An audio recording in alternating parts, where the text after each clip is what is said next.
debesų karalystė. Tavo gale karaliauki paukščių take. Ir niekada, niekada tu manęs nepamirški. Tavo sparnų amžinai pavydėti galiu.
Žiauri tikrovė.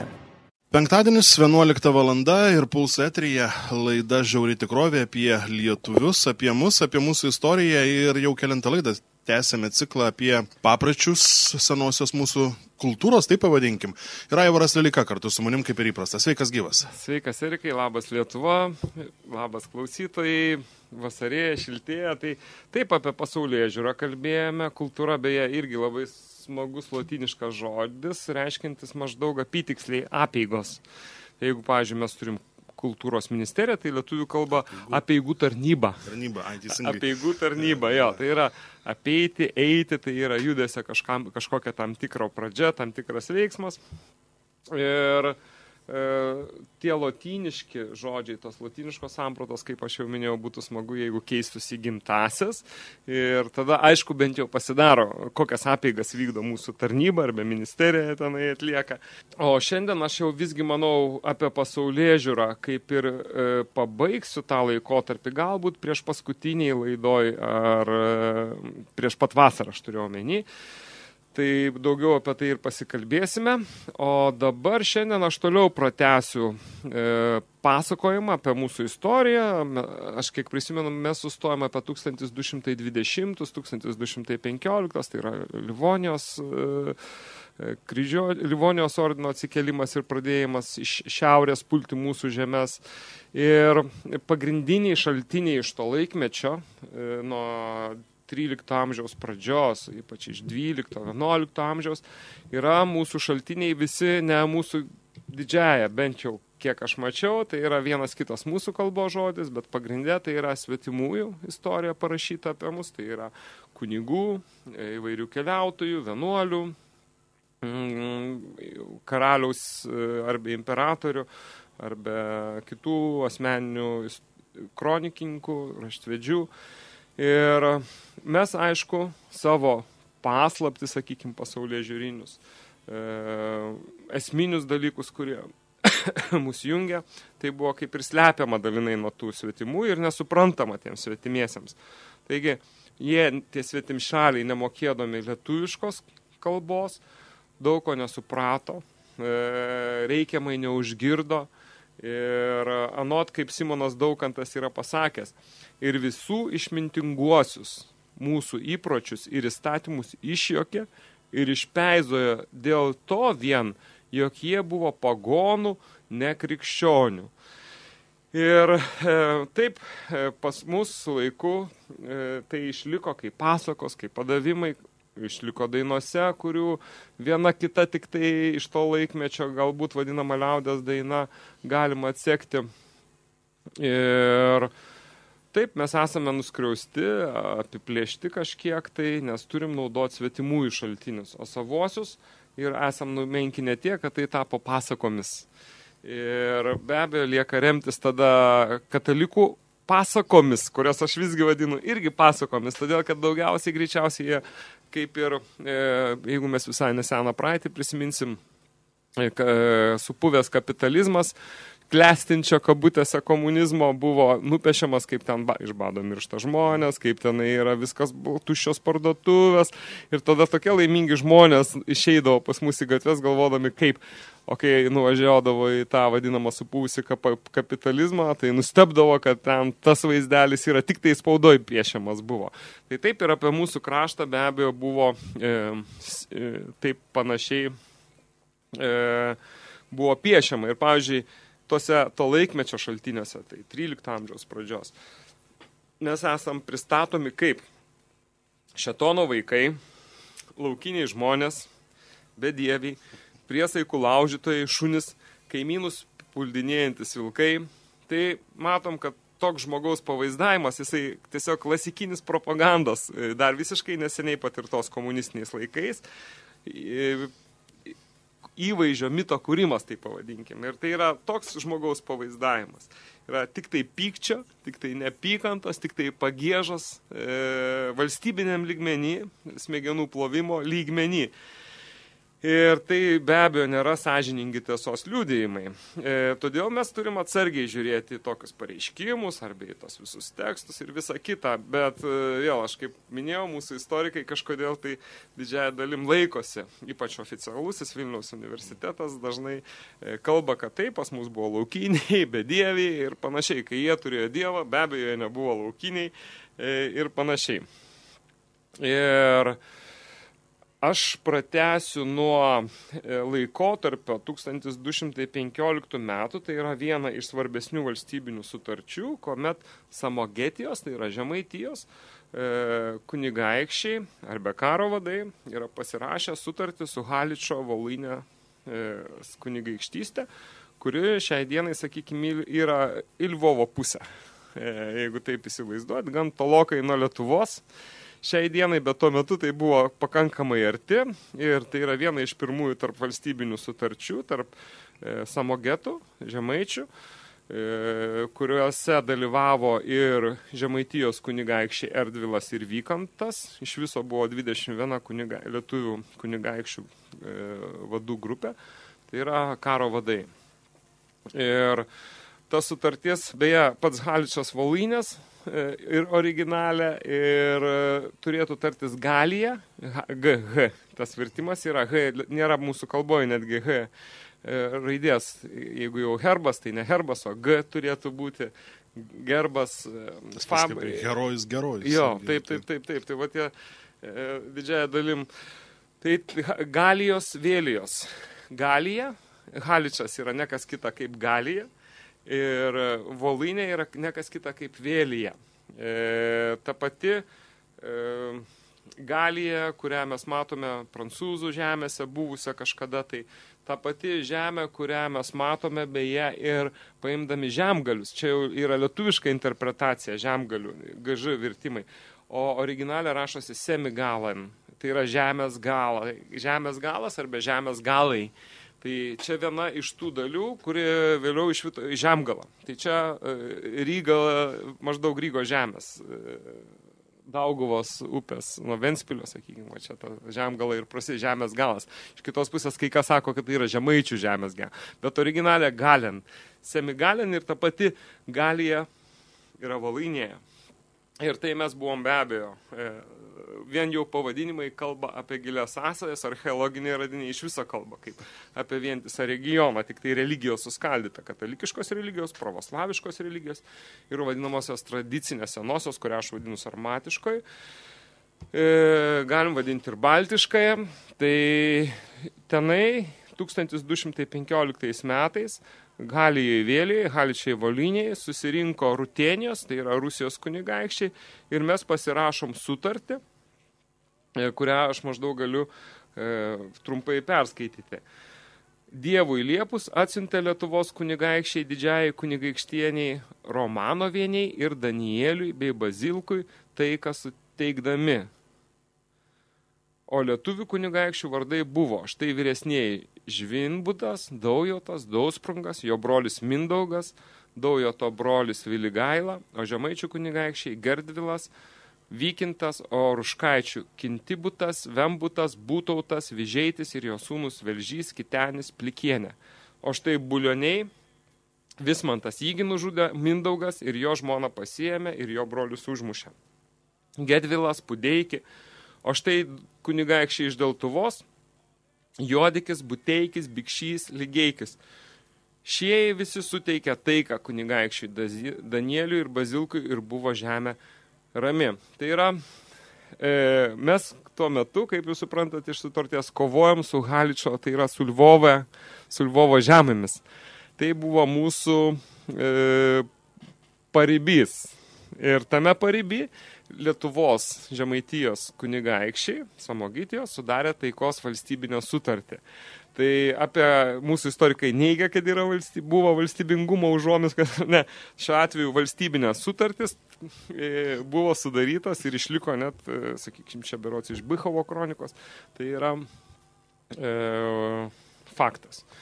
Ir tos taikos ir karo greičiausiai priežastis buvo iš vienos pusės be abejo Bizantijos pradėjimas dominuoti Rutėnijos žemėse nuo Vladimiro laikų, tai 10 amžiaus pati pabaiga, ir jie atstovaudami Bizantijos interesus veržėsi į tas vadinamas Sarmatijas, arba Baltų žemės, arba Lietuvių žemės, kurie nebuvo, jie buvo sentikiai, kaip aš minėjau. Sentikyba, aš neturiu omeny pravoslaviją arba krikščionybę, priešingai, aš turiu tą pasaulėžiūrą, apie kurią aš kalbėjau prieš tai 2 laidose, kur sielmokslis, zalmokslis, ta pitagorinė, sakykime, kažkokia tai pasaulio samprata buvo vienas iš pagrindų. Ir šiuo atveju tai buvo įvykiai, kurie pradėjo versti Sarmatijos pasaulį vėl vienytis, nes Haličos Voluinė buvo viena iš Sarmatijos sudedamųjų dalių, dar kitaip vadinama irgi Galindais, Galatais, irgi buvo tas pats Haličas vadinamas, labai įdomus pavadinimai. Tai 1210 metais, aš pagal Livonijos kroniką dabar, 5 metai prieš įvyksta kitas, pajutę grėsmę, likę sarmatai arba baltai, bando susivienyti. Vieni pas kitus pradėjo siųsti šauklius, pirma lyviai pas kuršius, kuršiai pas estus, taip pat pas lietuvius, žiemgalius ir rutėnus. Ir visi ieškojo būdų, kaip sunaikinti Rygą, kaip nepastebimiems prieiti prie teutonų ir jos išmušti, pagal Livonijos kroniką. Tai yra ta sutartis ir ta taika buvom priversti pasirašyti dėl to, kad Rygoje jau įsitvirtino kryžiuočių, Šventosios Romos imperijos kariniai junginiai, kurie buvo vadinami kalavijuočių šiuo atveju ordinu. Ir toje akivaizdai mes buvom priversti vienytis, nes jie išsilaipino, galim sakyti, mūsų užnugaryje, jau nebe fronto linija, kuri praėjo ties Prūsija, apie kurią kalbėjom, apie Pamarius, Pamoriją dabar. Bet išsilaipino pačia mūsų užnugarį giliam, įkūrė karinės pilis ir įtraukė lyvius iš pradžių į savo ratą ir po to lyvius išnaudodami pradėjo liktai kovoti už lyvių teisės Pabaltyje. Ir čia šiuo atveju pati Livonijos kronika kalba apie tai, kad lyviai jau suprato, kaip jos išdūrė ir atsistojo mūsų pusiai. Ir patys lyviai jau pradėjo kviesti ir kuršius, ir estus, ir lietuvius, ir žiemgalius į pagalbą, ir rutėnus, nes visi ieškojo būdų, kaip išmušti jos visus, kaip ateivius išmušti iš mūsų žemės. Ir aš dar vieną faktą galbūt paminėsiu, jeigu mes gyvenom kare, kuris nuo to laikmečio, nuo 12 amžiaus pradžios, 11 pabaigos prasidėjo ir tęsėsi keli šimtus metų, kaip mes čia kalbėjom, ir virto, transformavosi, pakito į Algirdo Kęstučio imperiją, į Vytauto Jogailos karalystę. Tai Anglijai, kuri jau buvo Šventosios Romos imperijos sudedamąja dalim, tuo metu jau tie, nes kai krikščionybė ateidavo, visur maždaug 300 metų vykdavo nepertraukiamas karas už šviesią ateitį. Ir po to, po 300 metų žmonės suprasdavo, kad ta šviesi ateitis iš tikrųjų yra tik tai būsena, o ne abstrakcijos, kurių niekada negali pasiekti. Tai Anglijai 1215 metais Anglijos karalius Jonas buvo priverstas, Jonas, kuris pakluso Vatikanui popiežiui, buvo priverstas su vietiniais didikais pasirašyti vadinamą Magna Carta. Tai yra tokia didžioji sutartis, pažodžiu išvertus. Tai pirmas, sakykime, diduomeniškos konstitucijos pradmuo krikščioniškam pasaulyje. Mes dažnai savo statutų didžiuojamės.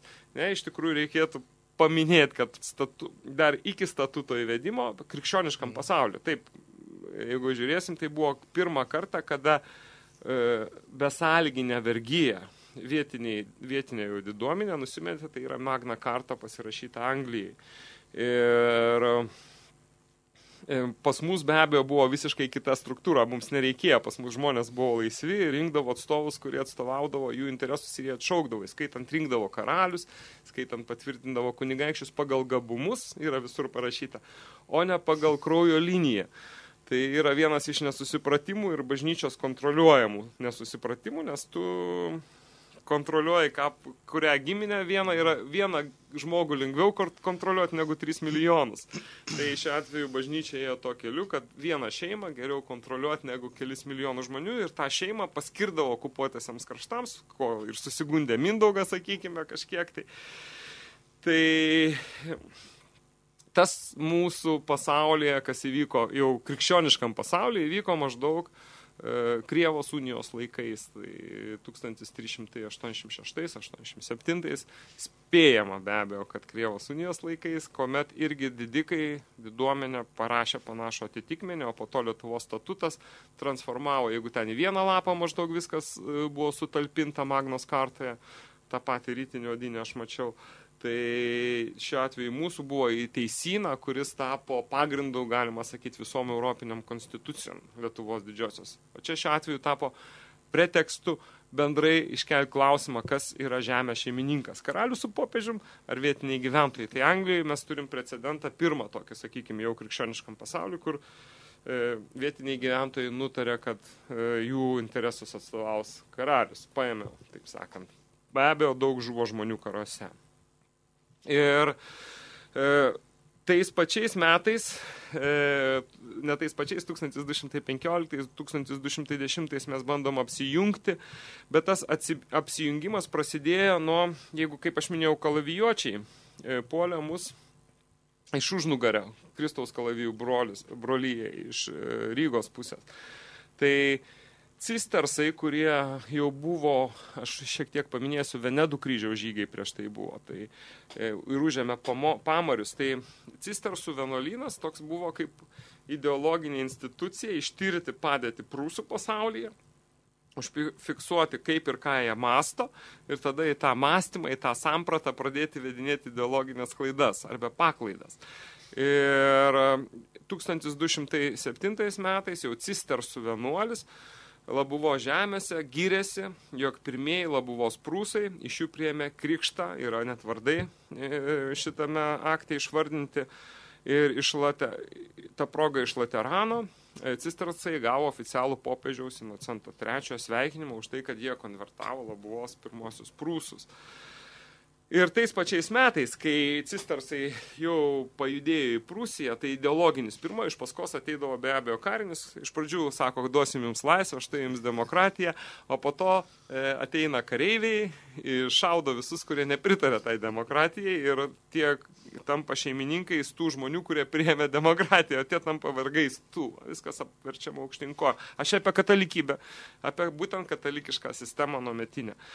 O mes tuo metu 1207, kai pajudėjo cistersų ideologinė mašina į Prūsiją, mes tuo atveju toliau kovojam su Rusija, jau pravoslaviška ortodoksiška, nes pirmoji, su kuria mes karinė jėga susidūrėm, su krikščioniška Bizantijos imperija.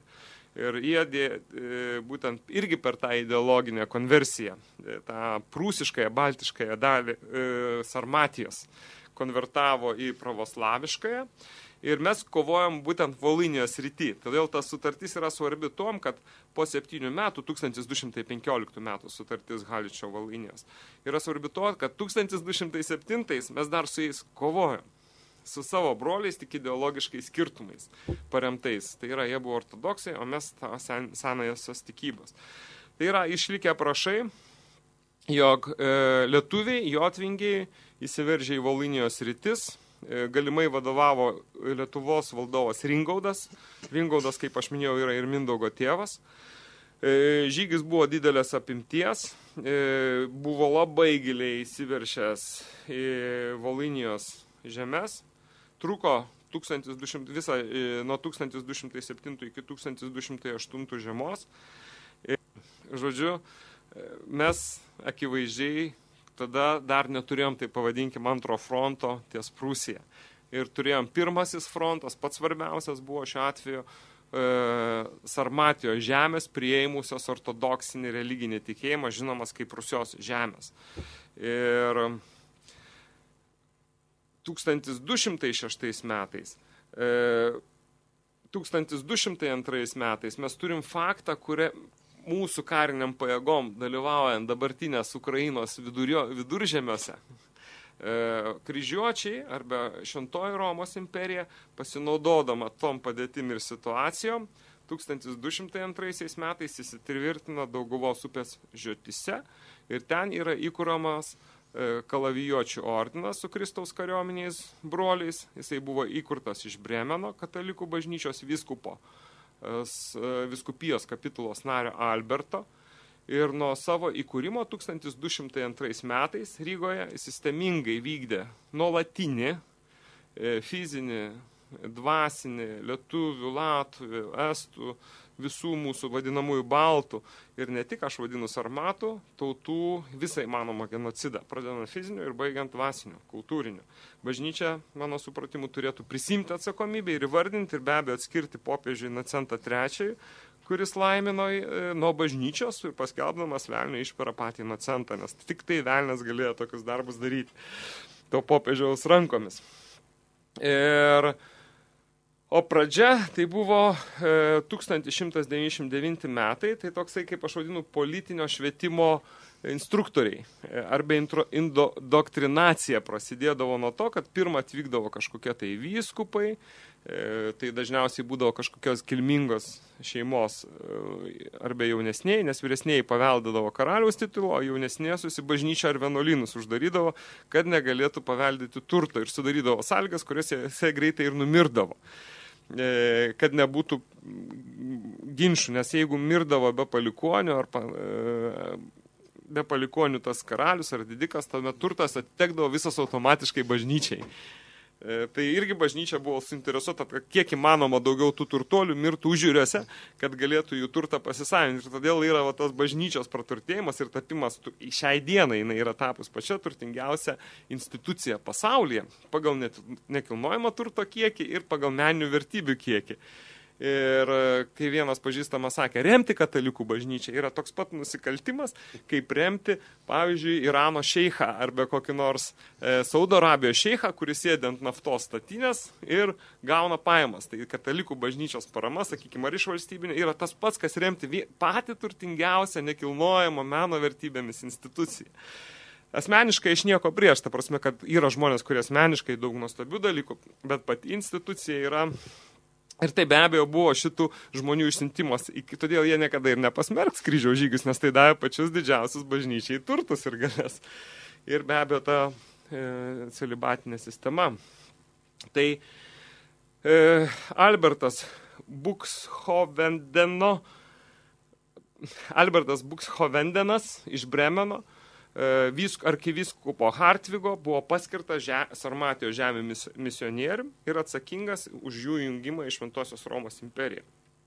Ir to Alberto iš Bremeno prašymų popiežius Inocentas III Sarmatijos arba Baltijos žemės paskiria mergeliai Marijai. Ir šis pavadinimas okupuotų gyventojų naudojamas iki pačiol kaip Marijos žemė.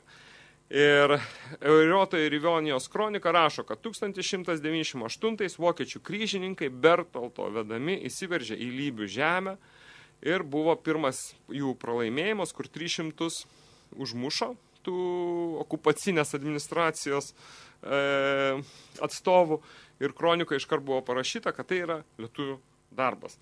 Už tą 300 okupacinės administracijos atstovų sunaikinimą atsakingi buvo už laisvę kovojantis lietuviai. Ir Lyvių laisvę, ir savo protėvių žemę. Ir šiuo atveju mes visus jos vadiname priešais. Tai čia nesusipratimas, aišku, tikiuosi trumpalaikis. Istorikai pakeis kai kurios duomenis. Tuo metu Šventosios Romos imperijoje, kaip aš jau minėjau, buvo apsėsta kryžiaus žygių manija. Per kryžiaus žygius popiežiai katalikų bažnyčiai įgavo visą tą galią ir turtus. Ir tai Dauguvos upių žemimai, visi užjočių Prūsijai atsiradimai buvo pasiekmė prieš tai labai daug, beveik 60-40 metų mažiausiai trukusių žygių į Izraelį, arba tuo metu Izraelio be abejo nebuvo, tai buvo Arabijos provincija, reikia nepamiršti, Izraelio nebuvo, tai buvo Arabija, ir kai mes kalbam, tai buvo žygiai vakarų Europos imperijos, arba šiuo atveju Šventosios Romos imperijos su centru Vatikane, į pažadėtą žemę, kurioje beveik visi mirdavo, kas parsiveždavo šventų kaulų, bažnyčia gaudavo turtą tų, kurie mirdavo ir panašiai. Tai 1204 kryžiuočiai, tai yra tie, kurie dalyvaudavo kryžiaus žygį vadoti Jėzaus grabą, buvo užėmę Konstantinopolį, Bizantijos imperiją, ir čia galim tokį pasakyti, politinis dominavimas Bizantijos imperijoje irgi liovėsi ir prasidėjo Romos. Vėl dominavimas Viduržemio jūros regione ir Šiaurės jūros regione ir Juodosios jūros regione. Tai va tas irgi sutartis savotiška buvo priežastis, kad Bizantija kaip karinė jėga po šito 1204 metų Konstantinopolio sunaikinimo jinai prarado savo tą geopolitinę karinę įtaką. Ir be abejo, mes matom, kad romėnai vėl atgavo tą karinę geopolitinę įtaką, kurią jie turėjo prieš Romos imperijos žlugimą 480 metais prieš Kristų. Ir į tas žemės, į kurias jie Romos imperija niekuomet neįžengė, šventoji Romos imperija pirmą kartą įžengė būtent per Bremeno, sakykime, pirklių įsteigtą instituciją, per Šventosios Romos imperijos misionierius įvairiausias, ir mes matom, kaip ten, kur ateidavo, ten iškart ir prasidėdavo karas. Todėl apie tai civilizacijos taiko ateimą, kabutėse be abejo civilizacijos, o taikaus ateimo niekada nebuvo, ir apie krikščionybę mes turim įvedimą turi kalbėti kaip apie genocidą ir kaip nusikaltimą žmonijai, o ne kaip kažkokį tai pasiekimą, nes akivaizdžiai tų nusikaltimų, tų įvedimų pasiekoja, mes kaip aš jau ir kalbėjau, dingo prūsai, dingo dar N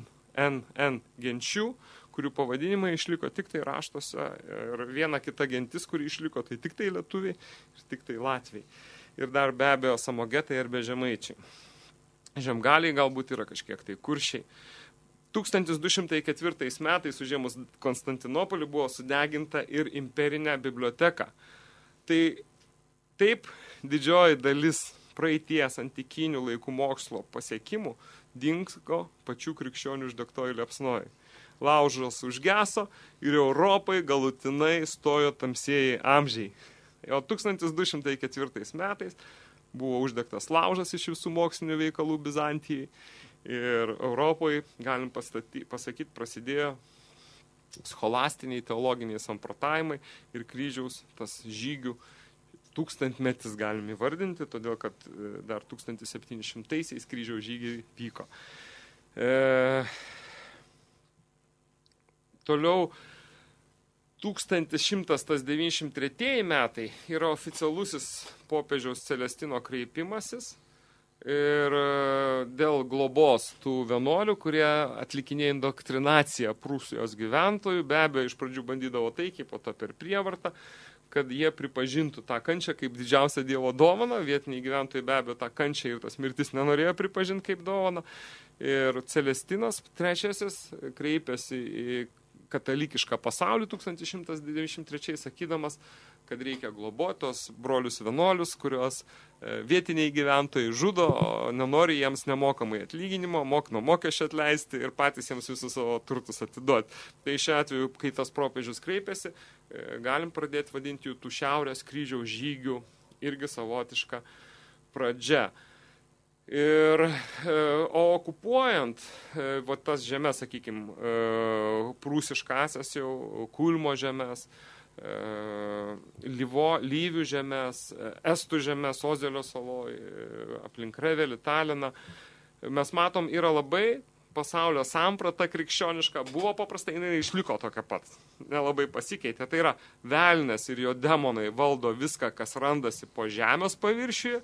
Žmonės gyvenę paviršiuje buvo sluoksniais, gabaliukais tokie, spinduliais galbūt kažkokiem tai apšviesti Dievo. Tai yra už ugnies buvo dangus, kuriame gyveno Dievas, kuriame gyveno angelai, o žemė su visais žemės turtais tai buvo velnio karalystė, o dangus su viso debesų ir vaizduočių pasauliu buvo anuometinio Dievo ir angelų. Šiai dienai, kaip sakau, niekas yra nepasikeistę. tik tai tiek, kad galbūt žmonės pradėjo suprasti makaronus ir šiek tiek pradėjo kitaip mąstyti. Velnio komandos darbas buvo nukreipti žmogų nuo dieviškų įstatymų, kurios vienintelė žinojo ir leido išimtinai katalikų ir ortodoksų bažnyčią. Visi kiti buvo neteisingi, visi buvo velnio karalystė ir tai buvo tokia pasaulio samprata. Ir pagal bažnyčios mokymą nepriėmė bažnyčios įstatymų, tos doktrinos, indoktrinacijos, tai yra tiesos. Nepanorė tapti krikščionimis, gali būti pavergiami čia pagal anuometinės bažnyčios įstatymus. Tiek iš Bizantijos einančios Konstantinopolio, tiek iš Vatikano su Roma. Gali būti pavergiami, nužudomi, jų turtą galim atimti, naikinti, skaitant gyvybę. Nuodėmė buvo laikoma daryti ką nors panašaus, tik tai kitam krikščioniui. Tuo tarpu pagoniui, bet ką daryti nesiskaita nuodėmė. Nes nuodėmė buvo nusikalsti tik prieš brolį, prieš krikščionį, tai buvo žmogus, o visa kita nebuvo žmonės. Buvo velnio vaikai.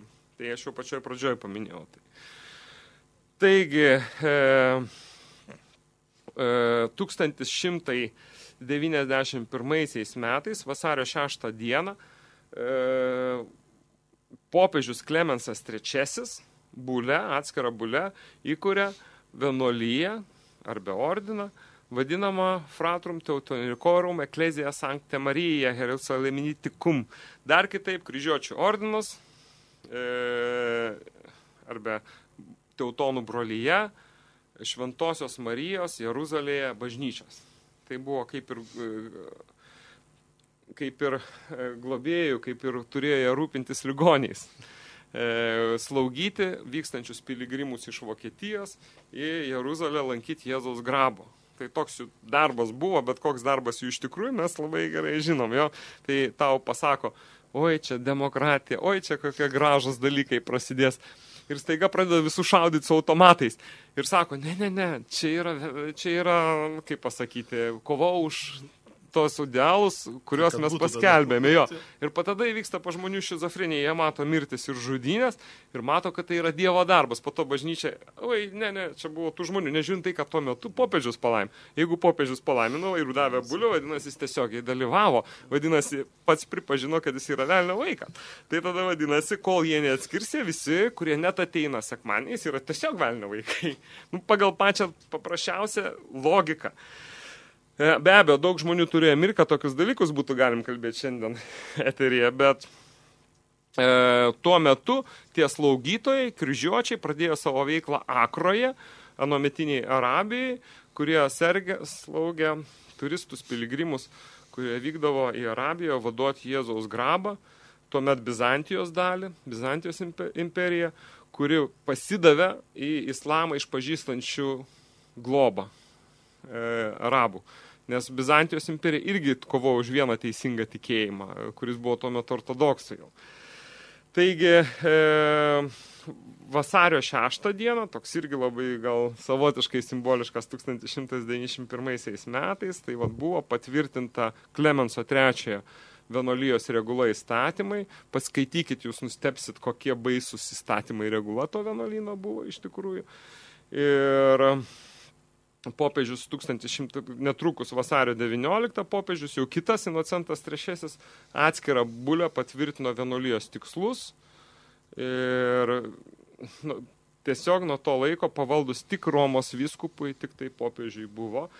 Ir tik dalinai Šventosios Romos imperatoriai, o vienuolijos sandara buvo paprasta, vyriausiasis abatas magistras, dar kitaip grosmeisteris, komturas, tai yra įkurtosios tvirtovės, vėliau ir miesto, ir brolių vienuolių vyresnysis, dar kitaip komandių, kapitulos susirinkimo vadovas kapituliarijus, kapitulos tarybos narys, žemių valdytojas, broliai arba eiliniai vienuoliai, būtinai turėjo būti tik iškilmingos giminės, visi laikėsi celibato, ir pagrindinis darbas buvo melstis ir žudyti bažnyčios arba popiežiaus priešus. Su ordino vienuolių pilimis sėtinas beje ir vėliau burgerių miestiečių luomo gimtis Vokietijai. Irgi yra tai iš jų pilių išsivystė tas burgerių klanas. Todėl Prūsija, kai jau žudžius prūsus įmamas kaip Vokietijos pagrindas, nes burgerių klasė būtent susidarė aplink tos vienuolių pilis gyvenę miestiečiai ir kiti žmonės.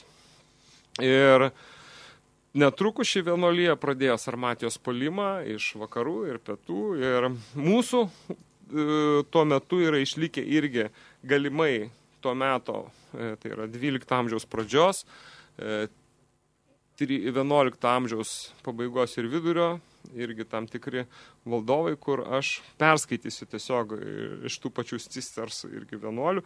Tai yra Kiernius, Gimbutus, Zivibundum, Montvilo, Vykundus, Erdvilas, Mingaila, Skirmundas ir Ginvilas, Kukovaitis, Utenis, Ringoldas, Šventoragis, Algimantas, Giliginas ir Romundus, arba Romantas. Tai čia šiuo atveju yra realūs istoriniai asmenys, kurie yra paminėti tam tikrose kronikose ir tai yra mūsų karo vadai, turėjo mūsų apsaugoti nuo sektantų, katalikų sektantų ir pravoslavų sektantų, siautėjimo, žudimo mūsų tėvų žemėse. Ir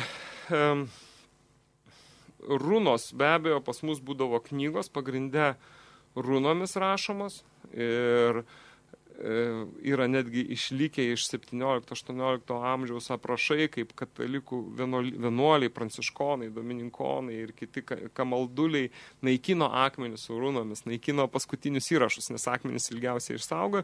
Šiuo atveju knygos visos mūsų buvo sudegintos iš karto, dažniausiai su pačiais žiniais, kaip velnio vaikai, kaip velnio išparos, todėl mes beveik nieko neturim. Jeigu ką turim, tai tikėtina galimai yra saugoma Vatikane.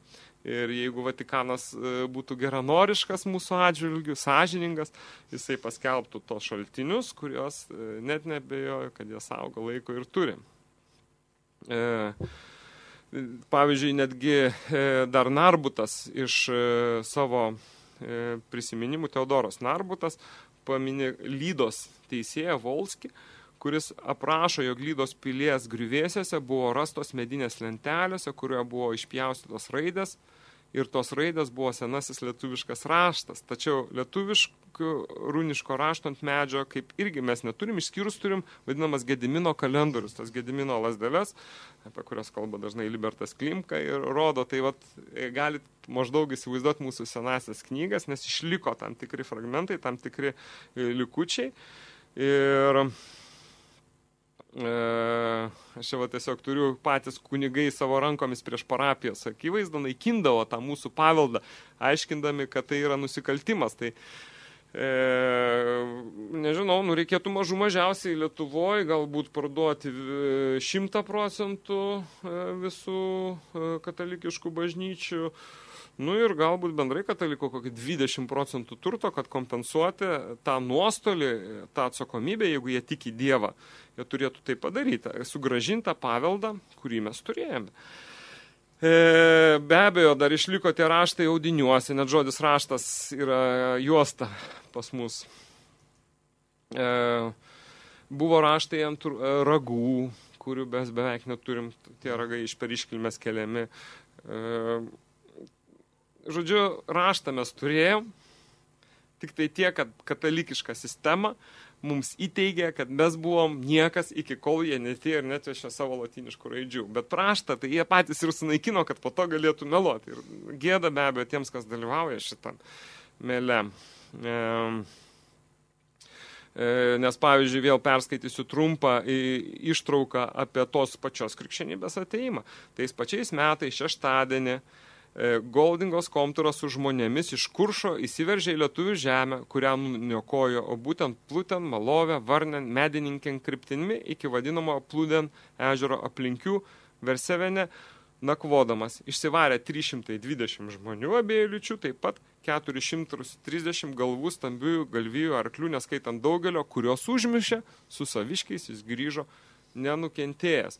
Tai ne mes atėjom pas jų naikinti, o jie atėjo pas mus naikinti ir dabar meluoja viską, aperčia aukštyn kojom. Tai yra gėda, broliai katalikai ir broliai krikščionis, jeigu jūs neprisimat atsakomybę, o toliau meluojat.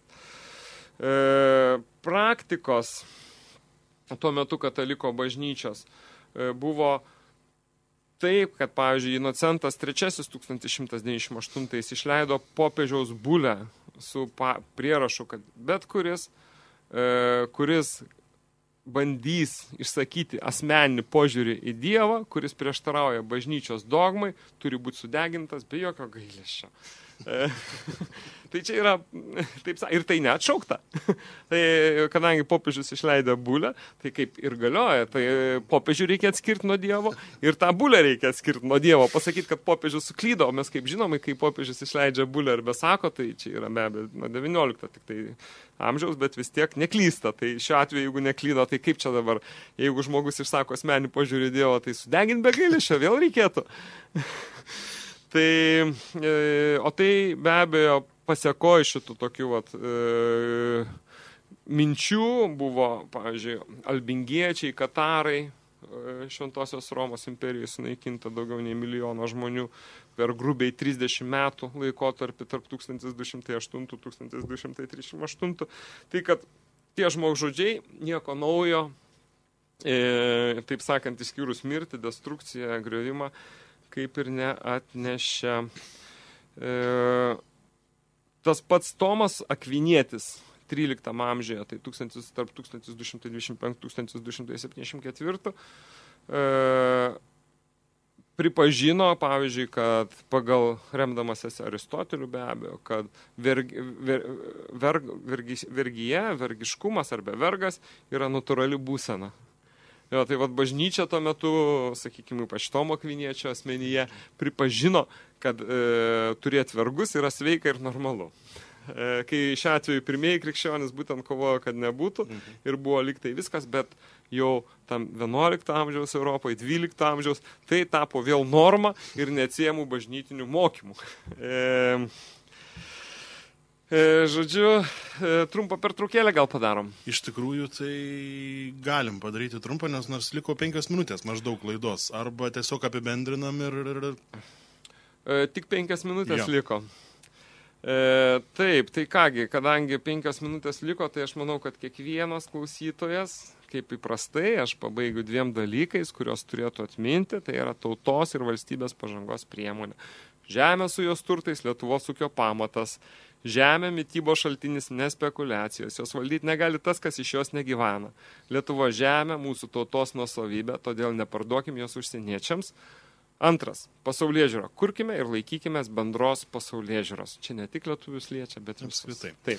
Ačiū tau, Aivarai, už šiandien. Beje, priminsiu, kad kartojamas laidos būna sekmadieniais nuo 13 valandos. Na, o pačią laidą galite parsisiųsti iš interneto pulsas.lt arba susirasti Aivarą Leiką ir socialinėme tinkle Facebookas. Ačiū. Gero savaitgalio, iki. Iki.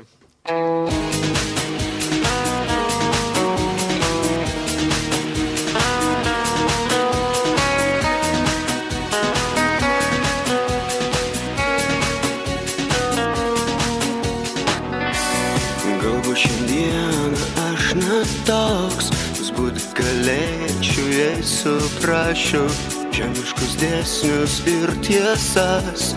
Jei numatyčiau tai, kas bus, jeigu atspėčiau, kad lietus nakčia ateis bels į langą, jeigu atspėčiau, kad diena bus apsiniaukus ir drėgna.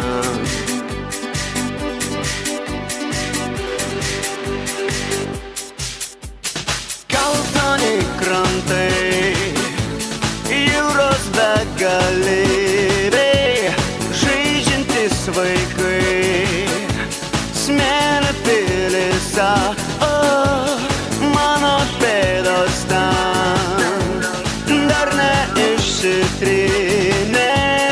Kaip sugrįžt atgal, kaip atgaut save, durys užvertos ir tyloj, lūpas šnibždės kažką nebyliai, šauksmas begarsis nuskambės. Aš nežinau, kas bus toliau, viskas praėjo, kas ateis.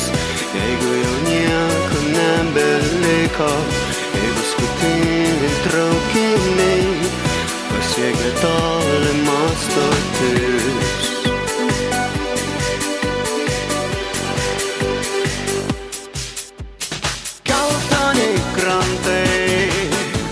Jūros begalybė, žaidžiantys vaikai,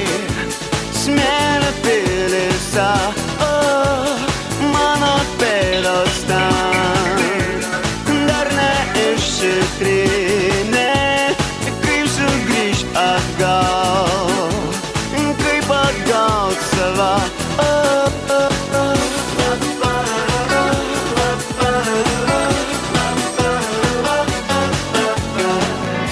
Ieškojo džiaugsmo ir jame, skamba viltis paskutinis, trošku degti ugnyje, bet dūmai nuodijo akis. Visi tikėjo, kad diena pavirs juodą tamsią naktį, taip ilgai žudžiau save ir negalvojau, kad pavyks.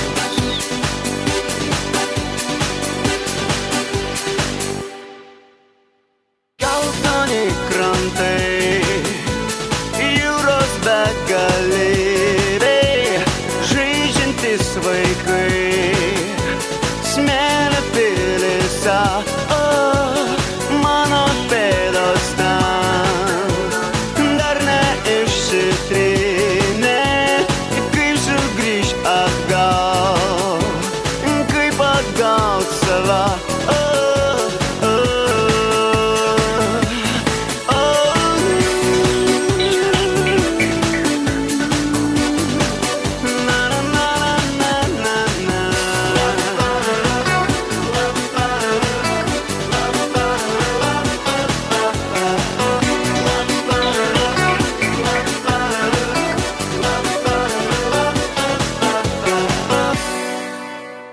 Pulsas FM.